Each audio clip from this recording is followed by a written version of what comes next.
ભાવનગરમાં કમોસમી વરસાદથી ખેતીમાં મોટું નુકસાન પહોંચ્યું છે। કપાસ, મગફળી, જુવાર, બાગાયતી પાકોમાં મોટા પાયે નુકસાન જોઈ શકાયું છે। મત્સ્ય ઉદ્યોગ પ્રધાન પરસોત્તમ સોલંકીની વહીવટીતંત્ર સાથે બેઠક મળી હતી। ભાવનગર જિલ્લામાં માવઠાથી થયેલા નુકસાન વિશે તેમણે તાગ મેળવ્યો હતો। ખેડૂતોને સહાય મળે તે માટે અધિકારીઓ સાથે તેમણે સમીક્ષા કરી હતી। સર્વે કરી તાત્કાલિક ધોરણે સહાય મળે તે માટે હાથ ધર્યા હતા પ્રયત્નો। માછીમારોને નુકસાન મુદ્દે પણ સીએમને રજૂઆત કરી હોવાનો તેમણે દાવો કર્યો હતો। ખેડૂતોને નુકસાનમાં મદદરૂપ થવા સીએમ ચિંતિત હોવાનું પણ તેમણે કહ્યું હતું।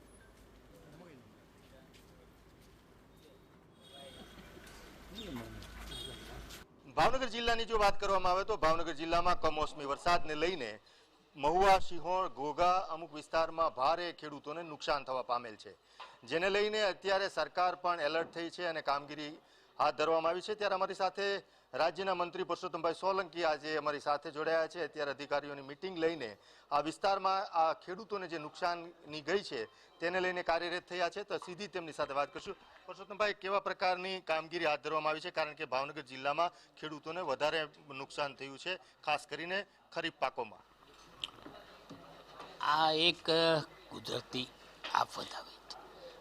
હું પોતે બી સમજુ અને હું પોતે ખેડૂતનો દીકરો છું, એટલે ખેડૂતો પર જે પ્રયત્ન કરવા જોઈએ, સરકારે જે કરવું જોઈએ એની માટે અમે પરમ દિવસે કેબિનેટમાં મિટિંગમાં આપણા મુખ્યમંત્રીએ બધાને મિનિસ્ટરના બટલા જણા બેઠા હતા, બધાને કીધું કે તમારા જે વિસ્તારોમાં આ જે હોનારત કરી અને ભગવાને આમાં જોયું છે, અને ભગવાનને હું એક જ પ્રાર્થના કરું છું કે તમે આટલા જેટલાને આમાં મોટી આફતો આવી છે એની અંદર તમે બધા ભાગો।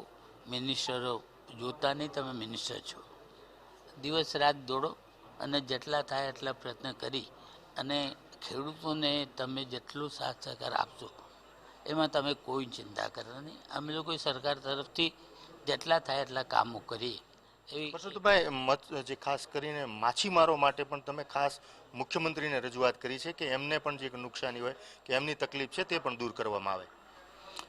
હું પોતે માછીમારનો દીકરો છું।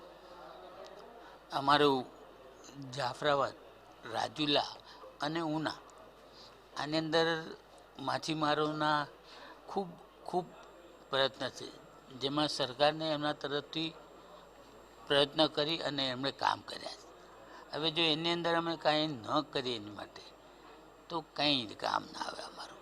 એટલે સરકાર તરફથી મેં પરમ દિવસે બધા લેટરો લખ્યા હતા અને આપણા મુખ્યમંત્રીશ્રીને અને આપણા કેબિનેટ મિનિસ્ટર એ લોકોને મેં કીધું કે ભાઈ તમે આની અંદર જેટલા થાય એટલા પ્રયત્ન કરી અને આ ગરીબોને જેટલી તમારા તરફથી કામ કરવા અને જેટલા બને એટલા મિનિસ્ટરોના કામ કરી અને એમને હળવા આશીર્વાદ એવો આપો એવી અમારા તરફથી નમ્ર। છેલ્લો સવાલ, આપણા વિસ્તારની વાત કરવામાં આવે તો બહુ મોટું નુકસાન, ખાસ કરીને અત્યારે રોકડિયા પાક, જે આર્થિક અત્યારે ખેડૂતોને રોકડા હાથમાં આવવાનો સમય હતો એ સમયે કોળીઓ છીનવાઈ ગયો છે।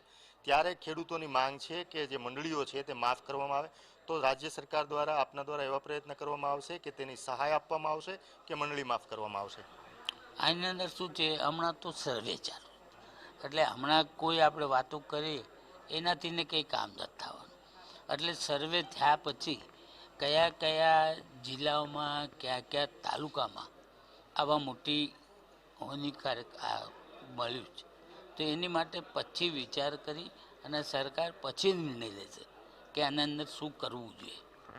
આ હતા પરસોત્તમભાઈ સોલંકી, રાજ્યના મંત્રી। તેમનું કહેવું સ્પષ્ટ છે કે ભાવનગર સિવાય અન્ય જિલ્લાઓમાં જ્યાં પણ ખેતીમાં નુકસાન થયું છે ત્યાં તમામ ખેડૂતોને મદદ કરવામાં આવશે, સહાય કરવામાં આવશે ને જ્યાં હજી સર્વે શરૂ છે, જો જરૂરિયાત લાગશે તો આવનારા સમયમાં સરકાર વિચારશે કે મંડળીઓ માફ કરી શકાય કે ન કરી શકાય, અને જે મત્સ્ય ઉદ્યોગ સાથે જોડાયેલા જે માછીમારો છે તેમને પણ મદદ કરવામાં આવશે। કેમેરા પર્સન રાજેશ રાઠોડ સાથે અજીત ગઢવી, TV9 ભાવનગર।